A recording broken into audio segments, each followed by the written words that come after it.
Hello guys, welcome to my YouTube channel. मेरा नाम निधि है और आज हम डिस्कस करने वाले हैं केयर ऑफ यूनिट के बारे में। इसके अंदर हम कंप्लीट स्टडी करेंगे फुली डिटेल्ड में कि केयर ऑफ यूनिट क्या होता है। तो सबसे पहले हम देखेंगे कि केयर ऑफ यूनिट का मतलब क्या होता है। तो care of unit refers to all the activities performed by nurses and health care staff to maintain a clean, safe, comfortable, and organized hospital environment for the patient.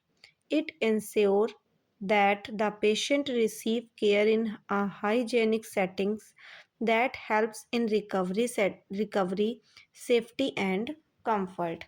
यानी कि care of unit का मतलब होता है patient के room या ward को clean, comfortable, safe और रेडी टू यूज़ रखना।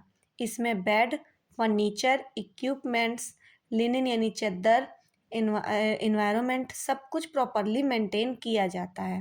क्लियर है। अगर हम इसे और भी डिटेल में पढ़ें तो हॉस्पिटल या नर्सिंग यूनिट की प्रॉपर केयर बहुत इम्पॉर्टेंट होती है। यानी कि यही वो जगह होती है जहाँ पेशेंट एडमिट होके ट्रीटमेंट लेता है। क्लीन, सेफ और वेल ऑर्गेनाइज्ड यूनिट से पेशेंट को कंफर्ट मिलता है, इन्फेक्शन का रिस्क कम होता है और नर्सिंग स्टाफ का वर्क भी इजी हो जाता है। क्लियर है। तो आगे हम पढ़ेंगे objectives of care of units. Clear है। तो सबसे पहले इसके प्रमोट करता है ये पेशेंट के कंफर्ट को, यानी पेशेंट को क्लीन और कंफर्टेबल इन्वायरमेंट प्रोवाइड कराना, ये भी केयर ऑफ यूनिट के अंदर आ जाता है। Prevent hospital acquired infection. S hospital acquired infections को हम लोग अनदर नेम में नोजोक्रोमियल इन्फेक्शन भी बोलते हैं। क्लियर है। तो ये हम लोग को, अगर हम प्रॉपर हाइजीन मेंटेन करते हैं अपनी यूनिट की, तो हम लोग हॉस्पिटल एक्वायर्ड इन्फेक्शन से भी पेशेंट को बचा लेते हैं। नेक्स्ट है maintain safety by removing hazard. Clear है। ये हमें सेफ्टी मतलब मेंटेन करता है हमारे हैजार्ड को ख़त्म करने में। Next ensure proper functioning of equipments and supply. ये प्रॉपरली मतलब हमारे जो इक्विपमेंट्स हैं, जो मशीनें हैं हमारी यूनिट या वार्ड के अंदर, जो सप्लाईज़ हैं उनकी फंक्शनिंग को प्रॉपरली मेंटेन करता है या इंश्योर करता है कि वो ठीक से काम कर रही हैं या नहीं करती, जिसकी मदद से पेशेंट की फास्ट रिकवरी में हेल्प हो पाती है। क्लियर है। Next create a therapeutic environment that support the healing. और ये यूनिट के अंदर एक एक थेरापेटिक इन्वायरमेंट मेंटेन करता है, जिससे कि पेशेंट को कंफर्ट फील होता है और पेशेंट की हीलिंग भी अच्छे से हो पाती है। ये स्टाफ का काम इजी बनाना मतलब बनाने में भी हेल्प करता है। क्लियर। एक्सीडेंट और इंजरीज से भी सेफ्टी इंश्योर करता है। क्लियर है। नेक्स्ट हम देखेंगे components of care unit. There are many types of component in care of unit. Then first type is cleaning and disinfection. सबसे पहले तो हम लोग अपनी यूनिट की यानी प्रॉपरली केयर करते हैं, प्रॉपरली उसे साफ सुथरा कैसे रखेंगे, उसे इन्फेक्शन फ्री कैसे रखेंगे। तो सबसे पहले हम लोग daily cleaning of the unit, हम लोग रोजाना अपनी क्लीनिंग की अपनी यूनिट की प्रॉपरली क्लीनिंग करते हैं। किन किन चीज़ों की? फ्लोर की, वॉल्स की और फर्नीचर की। क्लियर है। Next disinfection of surface frequently touched. Clear है। हम लोग फ्रिक्वेंटली डिसइंफेक्शन करते हैं, जैसे कि हम लोग सरफेस को, जिससे कि जो डायरेक्टली मतलब टच्ड होता है सरफेस से, जैसे कि बेड, रेल्स, टेबल्स या door knobs. Removal of dust, dirt and spills immediately. हम लोग रिमूव करते हैं डस्ट को, डर्ट को और स्पिल्स को तुरंत। यूज़ करते हैं हम प्रॉपर डिसइंफेक्टेंट, जिससे कि एज हॉस्पिटल पॉलिसी हम लोग प्रॉपर डिसइंफेक्टेंट का यूज़ करके ही हम लोग क्लीनिंग और डिसइंफेक्शन की प्रोसेस करते हैं। नेक्स्ट कंपोनेंट है हमारा बेड मेकिंग एंड मेंटेनेंस। हम लोग जो बेड मेकिंग करते हैं उसको प्रॉपरली, बेड को पहले हम लोग क्लीन करते हैं, बाद में ड्राई करते हैं और बाद में बेड मेकिंग हम लोग बिल्कुल विंकर्ड फ्री करते हैं। चेंज करते हैं प्रॉपरली बेड शीट को रेगुलरली, और अगर गंदी बेड शीट है तो उसको रिमूव करते हैं। सॉइल्ड का मतलब होता है गंदगी। तो यदि हमारी बेड शीट गंदी है तो उसको हम चेंज करते हैं क्लीन बेडशीट से। इंश्योर करते हैं हम proper height and side rail for patient safety. हम लोग प्रॉपरली हाइट पे बेड लगाते हैं और साइड रेल्स जो बेड के किनारे किनारे की पट्टियाँ होती हैं उनको भी हम लोग ओपन कर देते हैं, जो कि फॉर पेशेंट सेफ्टी के लिए प्रोवाइड करते हैं हम पेशेंट को comfort item like pillow and blankets also. Next हम लोग हमारा इक्विपमेंट है, केयर ऑफ इक्विपमेंट्स हम लोग कैसे प्रोवाइड करते हैं।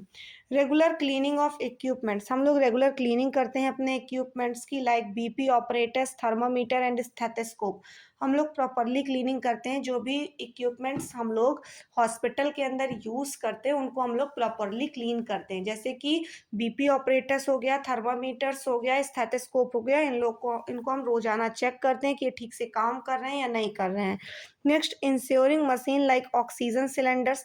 नेक्स्ट हम लोग अनदर मैकेनिज्म चेक करते हैं, मैकेनिज्म जैसे कि आपका ऑक्सीजन सिलेंडर, सक्शनिंग मशीन्स और हमारा मॉनिटर ठीक से फंक्शन कर रहा है या नहीं कर रहा है, ये सारी चीज़ों को हम लोग चेकआउट करते हैं, रिपोर्ट करते हैं मैन्युफैक्चर इक्विपमेंट्स इमीडिएटली। क्लियर है, यानी कि हम लोग जो इक्विपमेंट्स यूज़ कर रहे हैं उनकी हम लोग फंक्शनिंग चेक करते हैं कि ये प्रॉपरली वर्क कर रहे हैं या नहीं कर रहे हैं, इस चीज़ को हम प्रॉपरली रिपोर्ट करते हैं। और यदि उनमें किसी प्रकार की कमी है या वो ठीक से फंक्शन नहीं कर रहे हैं या फिर किसी प्रकार से ख़राब हो गए हैं तो हम लोग उनको इमीडिएटली चेंज करते हैं।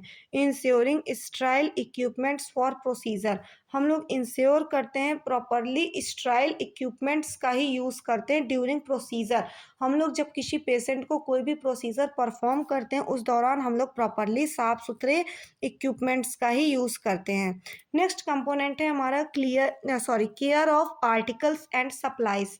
इसके अंदर हम लोग proper stock of sterile and unsterile items को मेंटेन करते हैं कि हमारे पास इमरजेंसी के लिए हमारे पास प्रॉपरली स्टॉक रहे कि स्टाइल आइटम्स का, और अनस्टाइल आइटम्स, जो अनस्टाइल है उनको स्टाइल करने के लिए भेजेंगे, जो स्टाइल है वो भी कम ना होने पाए। Storing article in designated places to avoid confusion, हम लोग जो भी आर्टिकल्स को रख रहे हैं यानी स्टोर कर रहे हैं उनको हम लोग डिसाइनेटेड प्लेसेस का मतलब जिस जगह पे जो चीज़ रखी जाती है हम लोग उसी जगह पे रखेंगे, जिससे कि हमारी चीज़ों को लेकर के कन्फ्यूज़न क्रिएट नहीं होगा। Next keeping emergency item reading to crash cart, हम लोग इमरजेंसी आइटम, हम लोग की जो क्रैश कार्ट ट्रॉली होती है हॉस्पिटल के अंदर, एक क्रैश कार्ट ट्रॉली होती है जिसके अंदर हम लोग सारी इमरजेंसी ड्रग्स रखते हैं। इमरजेंसी सिचुएशन प्लान पे हम लोग उस ट्रॉली को हमेशा तैयार रखते हैं, जिससे कि हम कोई भी इमरजेंसी को आसानी से डील कर सकें इमरजेंसी केस को। तो हम लोग इमरजेंसी आइटम्स जो भी हैं जो हम क्रैश कार्ट ट्रॉली पे रखते हैं उन सारी इमरजेंसी आइटम्स को हम लोग को क्रैश कार्ट ट्रॉली पे रख करके उन्हें रेडी रखना है। Avoiding wastage by following first in first out method, हम लोग को जो वेस्टेज हम लोग करते हैं ना first in first out method, उसको हम लोग अवॉइड करना है। नेक्स्ट हम लोग का फिफ्थ कंपोनेंट है इन्वायरमेंटल हाइजीन। तो maintaining a good ventilation and natural lighting, यानी जिस वार्ड या रूम में हमने अपने पेशेंट को शिफ्ट किया हुआ है वहाँ का जो वेंटिलेशन होना चाहिए वो प्रॉपरली होना चाहिए और वहाँ पे नेचुरल लाइट भी आनी चाहिए। क्लीनिंग विंडोज़, हम लोग की वहाँ की विंडोज़ भी क्लीन होनी चाहिए, कर्टन्स भी क्लीन होने चाहिए और फैंस भी रेगुलरली होने चाहिए। इंश्योरिंग प्लीजेंट ऑर्डर, यानी बैड स्मेल नहीं होनी चाहिए हमारे यूनिट के अंदर या फाउल स्मेल नहीं होनी चाहिए हमारे, मतलब हम लोग के यूनिट के अंदर एक प्रॉपरली प्लेजर्ड मतलब ऑर्डर होना चाहिए, एक अच्छी स्मेल होनी चाहिए। कंट्रोलिंग नॉइस पोल्यूशन, और हम लोगों को नॉइस पोल्यूशन भी पेशेंट के आसपास मेंटेन करके रखना होता है, जिसके लिए हम लोग क्लोजिंग डोर को क्लोज रखेंगे और लाउड कन्वर्सेशन को भी अवॉइड करेंगे, जिससे कि हमारे पेशेंट को कंफर्ट महसूस हो सके और उसकी हीलिंग और उसकी हेल्थ भी जल्दी से ठीक हो सके। नेक्स्ट कंपोनेंट है हमारा वेस्ट डिस्पोजल, हम लोग जो भी वेस्ट निकलता है हमारा हॉस्पिटल के रिगार्डिंग हम लोग उसको बायोमेडिकल वेस्ट मैनेजमेंट के रिगार्डिंग ही हम लोग डिस्कार्ड करते हैं। उसमें हम लोग कुछ कलर कोड डस्टबिन्स का यूज़ करते हैं, जिसमें से हम लोग रेड कलर का डस्टबिन जो होता है उसमें हम कंटामिनेटेड प्लास्टिक्स का यूज़ करते हैं। नेक्स्ट येलो कलर का होता है जिसमें हम एनाटॉमिकल वेस्ट यानी जो ब्लड हो गया, प्लेसेंटा हो गया और भी बहुत सारे बॉडी ऑर्गन्स हो गए, उनको हम लोग येलो कलर के डस्टबिन में डिस्कार्ड करते हैं। नेक्स्ट है हमारा ब्लैक कलर का डस्टबिन जिसमें हम लोग जनरल वेस्ट डालते हैं और जितने भी हमारी शार्प चीज़ें होती हैं वो हम लोग ब्लू या फिर सॉरी नॉर्मली हम लोग व्हाइट कलर का ही आप लोग को एक बॉक्स मिलेगा, एक डब्बा मिलेगा जिसके अंदर आप लोग शार्प चीज़ें नीडल आप लोग मतलब यहाँ पे शार्प चीज़ों का मतलब जो कि काँच की चीज़ें हैं, जैसे कि आपका वाइल हो गए, एम्पुल हो गए, वो सारी चीज़ें आप लोग ब्लू कलर में डालोगे और जितनी भी निडल है वो आप लोग व्हाइट कलर में डालोगे, क्लियर है? Avoid over filling waste containers, आप लोगों को इस चीज़ का भी ध्यान रखना है कि जिस कंटेनर में आप लोग वेस्ट को डिस्कार्ड कर रहे हैं वो ओवरफिल तो नहीं हो रहा है, यदि वो ओवरफिल हो रहा है तो उसको उस जगह से हटाना है, क्लियर है? Next infection control measure, next component है ये, इसके अंदर हम लोग अपनी प्रॉपर प्रैक्टिस करते हैं हाइजीन, हैंड हाइजीन को मेंटेन करने की, पेशेंट के कांटेक्ट में आने से पहले और पेशेंट के कांटेक्ट में आने के बाद हम लोग अपनी प्रैक्टिस जो हमने हैंड हाइजीन मेंटेन की हुई है या उसके बारे में किया तो हम लोग उसका प्रॉपरली प्रोसीजर करते हैं। अपनी पीपीई यानी पर्सनल प्रोटेक्टिव इक्विपमेंट्स को भी हम लोग प्रॉपरली यूज़ करते हैं जिससे कि हम लोग भी पेशेंट के द्वारा फैल रहे इन्फेक्शन से खुद को बचा सकें। इसमें हम लोग ग्लव्स, मास्क, गाउन प्रॉपरली हम लोग वियर करते हैं। डिस्पोजिंग वेस्ट सेफ्टली हम लोग जो भी वेस्ट डिस्कार्ड कर रहे हैं उसको हम लोग सेफली डिस्कार्ड करते हैं जिससे कि हम लोग इन्फेक्शन को कंट्रोल कर सकते हैं। आइसोलेटिंग इन्फेक्शियस पेशेंट इफ नेटेड, यदि किसी पेशेंट को इन्फेक्शन बहुत ज़्यादा से फैल रहा है तो उसको हम लोग आइसोलेशन में रखते हैं जिससे कि वो इन्फेक्शन ईजिली ट्रीट हो सके। आप लोगों ने देखा होगा कि जब कोरोना आया था, कोरोना के टाइम पे हम लोग जब पेशेंट को आइसोलेशन में रखते थे यानी 14 डेज़ का हम लोग पेशेंट को आइसोलेट कर देते थे जिसकी वजह से वो पेशेंट ना किसी से मिल पाता था ना ही किसी से, मतलब उसको एक कमरे में मतलब उसको अलग से ही उसकी व्यवस्था कर देते थे जिससे कि उसकी बीमारी, उसका कोरोना जो भी था उसको उसके सारे सिम्पटम्स ईज़िली आसानी से ठीक हो जाते थे। कंपैरिज़न देन उन लोगों के मुकाबले जो लोग अपनी फैमिली के साथ उसी तरह रखते थे, वो लोग खुद तो बीमार हो रहे थे, साथ-साथ दूसरों को भी बीमार कर रहे थे, क्लियर है? तो नेक्स्ट हमारा कंपोनेंट आ जाता है सेफ्टी मेजर्स। सेफ्टी मेजर्स में हम लोग ensuring no clutter in the unit, हम लोग किसी प्रकार के कल्टर नहीं रखते हैं यूनिट के अंदर। किसी भी प्रकार इलेक्ट्रॉनिक कम्युनिकेशन कनेक्शंस जो भी हैं उनको भी हम लोग प्रॉपरली चेक कराते रहते हैं कि किसी प्रकार का स्पार्क ना हो, पेशेंट को करंट ना लगे। नेक्स्ट हम लोग अपने जो फ्लोर है उनको ड्राई रखते हैं और स्लिपरी ना हो, इस चीज़ का भी प्रॉपरली ध्यान रखते हैं ताकि हमारा पेशेंट कहीं गिरे ना स्लिप होकर।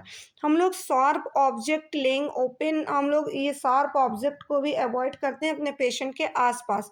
Ensuring proper functioning of call bell system, हम लोग जो पेशेंट ऐसे होते हैं जो जो हम लोग उनके टेबल के पास या उनके बेड के पास हम लोग कॉल बेल्स लगा देते हैं जिसकी वजह से वो लोग उस बेल को दबा करके अपनी केयर के लिए अपने पास हम लोग को बुला सकें, तो उस केयर को भी हम लोग फंक्शनिंग पे चेक करते हैं। पेशेंट कंफर्ट, ये हमारा नेक्स्ट पॉइंट है, इसमें हम लोग प्रॉपरली पेशेंट के कंफर्ट का ध्यान रखते हैं जिसमें हम लोग रूम टेम्परेचर मेंटेन करते हैं मतलब पेशेंट का। नेक्स्ट हम लोग नॉर्मली हम लोग 25 डिग्री सेल्सियस टेम्परेचर हम लोग रूम टेम्परेचर पर पेशेंट को रखते हैं।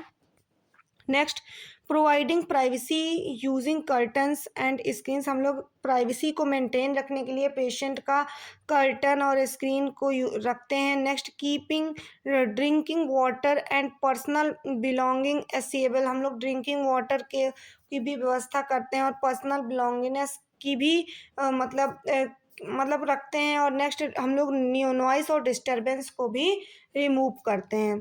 अब नेक्स्ट हम पढ़ेंगे types of care units. There are 4 types of care unit. Then first is daily care जिसमें हम लोग रूटीन क्लीनिंग और अरेंजमेंट्स करते हैं। सेकंड है हमारा टर्मिनल केयर जिसके अंदर हम patient discharge, death and transfer जो भी होता है ये सब हमारा टर्मिनल केयर के अंदर आ जाता है, क्लियर? ठीक है? यानी जब पेशेंट को हम डिस्चार्ज करते हैं उस दौरान की जो केयर है, डेड पेशेंट की जो केयर है और ट्रांसफ़र हम कर रहे हैं उस पेशेंट की जो केयर है वो सब टर्मिनल केयर में आ जाती है। पोस्ट ऑपरेटिव केयर में जब हम पेशेंट की सर्जरी होने के बाद हम लोग एसेप्टिक टेक्निक यानी सेप्सिस होने से बचाते हैं, यानी इन्फेक्शन से बचाते हैं, वो सारी हमारी केयर पोस्ट ऑपरेटिव केयर में आ जाती है। और आइसोलेशन की यूनिट केयर होती है हमारी special precaution for infectious disease में हम लोग पेशेंट के ऊपर स्पेशल प्रिकॉशन करते हैं जिससे कि हम लोग पेशेंट को इन्फेक्शन से बचा सकें। हमारी नर्सेज़ की रिस्पॉन्सिबिलिटीज़ क्या होती हैं केयर ऑफ़ यूनिट को लेके? तो सबसे पहले वो लोग मेंटेन करती हैं साफ-सफाई और ऑर्डर लेस, यानी हमारी जो यूनिट है वो साफ-सुथरी हो और स्मेल फ्री हो। नेक्स्ट इंश्योर करते हैं हम लोग अवेलेबिलिटी एंड नेसेसरी आर्टिकल्स की, हमारे पास पूरे-पूरे आर्टिकल्स हैं, उनकी अवेलेबिलिटी है या नहीं है। नेक्स्ट हम लोग report hazard and mall functioning of equipments, इसमें हम लोग प्रॉपर हैज़ार्ड और माल फंक्शनिंग इक्विपमेंट्स का मतलब ऐसे इक्विपमेंट्स जो फंक्शनिंग जिनकी फंक्शनिंग डिस्टर्ब हो चुकी है उनका भी हम लोग जाँच करते हैं कि ये ठीक तरीके से काम कर रहा है या नहीं कर रहा है, उसको हम लोग फिर रिपोर्ट करते हैं यदि उसमें किसी प्रकार की कमी है। नेक्स्ट हम लोग फॉलो करते हैं इन्फेक्शन कंट्रोल प्रोटोकॉल, जो हॉस्पिटल के अंदर हम लोग के इन्फेक्शियस कंट्रोल प्रोटोकॉल्स बनाए गए हैं उन लोगों को उन प्रोटोकॉल्स को हम लोग फॉलो अप करते हैं जिससे कि हम अपने पेशेंट को इन्फेक्शन फैलने से बचा सकें। नेक्स्ट हम लोग प्रोवाइड करते हैं पेशेंट को काम और सेफ इन्वायरमेंट जिससे कि पेशेंट की हीलिंग अच्छी हो सके। नेक्स्ट हम लोग पेशेंट को एजुकेट करते हैं, उसके फैमिली मेम्बर्स को एजुकेट करते हैं क्लीनिनेस और सेफ्टी के बारे में जिससे कि जो पेशेंट है उसकी हीलिंग जल्दी हो सके और वो जल्दी से ठीक हो सके। तो आज की वीडियो में इतना ही। यदि आपको केयर ऑफ़ यूनिट से रिलेटेड सारी चीज़ें क्लियर हो गई हों और आपको इस वीडियो से रिलेटेड सारे डाउट्स क्लियर हो गए हों और आपको ये वीडियो पसंद आई हो, तो मेरे चैनल को लाइक करें, सब्सक्राइब करें एंड बेल आइकन को प्रेस करें। Thank you. और जो भी डाउट्स हों उनको आप लोग कमेंट के ज़रिए पूछ सकते हैं। Thank you.